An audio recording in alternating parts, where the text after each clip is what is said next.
Film industry में सनी देओल एक अलग ही छवि रखने वाले अभिनेता हैं। उन्होंने अपने शानदार फिल्मी सफर के दौरान खूब लोकप्रियता बटोरी। भले उनके पिता धर्मेंद्र बॉलीवुड फिल्म इंडस्ट्री के बहुत बड़े सितारे थे, लेकिन इसके बावजूद सनी देओल ने कभी भी अपने पिता का नाम का इस्तेमाल नहीं किया। इंडस्ट्री में जैसे उनके पिता धर्मेंद्र ने नाम कमाया, उसी की राह पर चलते हुए सनी देओल भी किसी से कम नहीं निकले और उन्होंने इंडस्ट्री में अपनी एक खास व अलग जगह बनाई।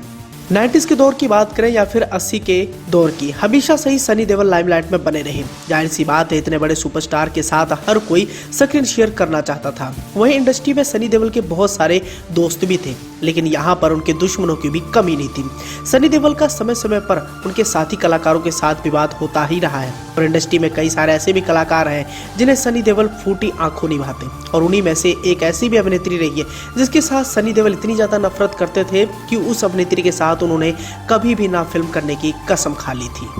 अब सनी देओल ने अपने दौर में सभी अभिनेत्रियों के साथ काम किया है सिवाय अनीता राज के। अनीता राज से सनी देओल को इतनी नफरत क्यों थी कि उनका नाम तक नहीं सुनना चाहते थे। हालांकि सनी देओल को अनीता राज के साथ काम करने के कई ऑफर मिले, लेकिन सनी टस से मस नहीं हुए। आखिर सनी देओल और अनीता राज के बीच में दुश्मनी की वजह क्या थी, चलिए हम आपको बता ही देते हैं। दरअसल 90 के दशक में धर्मेंद्र और अनीता राज बॉक्स ऑफिस पर हिट पेयर माने जाते थे। इस जोड़ी ने लगभग 7 फिल्मों में काम किया और उनमें से अधिकांश फिल्में सफल भी रहीं।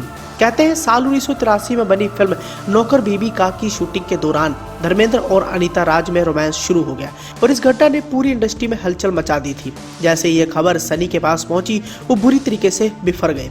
सनी देओल ने धर्मेंद्र से तो कुछ नहीं कहा, लेकिन उन्होंने अनीता राज को फोन कर धर्मेंद्र से दूर रहने की चेतावनी दे डाली थी। अब अनीता राज को मामले की गंभीरता का एहसास तब हुआ जब धर्मेंद्र के छोटे भाई अजीत सिंह देओल अनीता राज को समझाने उनके घर पर गए और उन्होंने अनीता के पिता जगदीश राज को मामला संभालने को कहा। इस घटना के बाद अनीता राज ने धर्मेंद्र के परम मित्र अर्जुन हिंगोरानी से शादी कर ली और एक और धमाका कर दिया। हिंगोरानी धर्मेंद्र के बचपन के मित्र थे।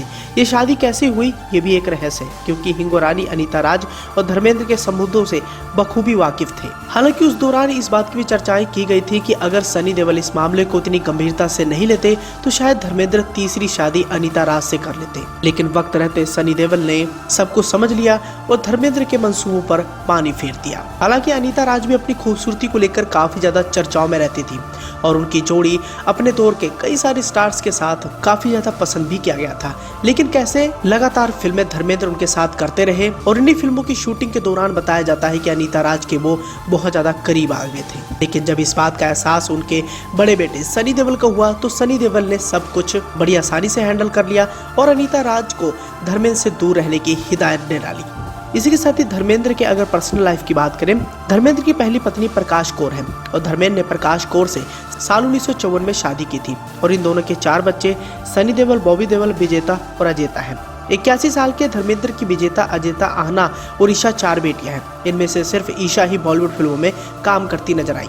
हालांकि धर्मेंद्र ने हेमा मालिनी से दूसरी शादी 2 मई 1980 को की थी और इन दोनों की 2 बेटियां ईशा और आहना हैं। धर्मेंद्र पहले से शादीशुदा थे, लेकिन वो ड्रीम गर्ल के लिए सारे बंधन तोड़कर आगे बढ़ गए। बावजूद इसके उन्होंने हेमा से शादी कर ली। धर्मेंद्र और हेमा की दोनों बेटियां शादी करके अब घर बसा चुकी हैं। धर्मेंद्र ने हेमा से शादी करने के लिए जब प्रकाश कौर से तलाक लेने की कोशिश की तो उन्होंने तलाक देने से मना कर दिया था। इसके बाद धर्मेंद्र ने इस्लाम धर्म कबूल किया और उसके बाद में उन्होंने हेमा मालिनी से अपना रिश्ता जोड़ा था।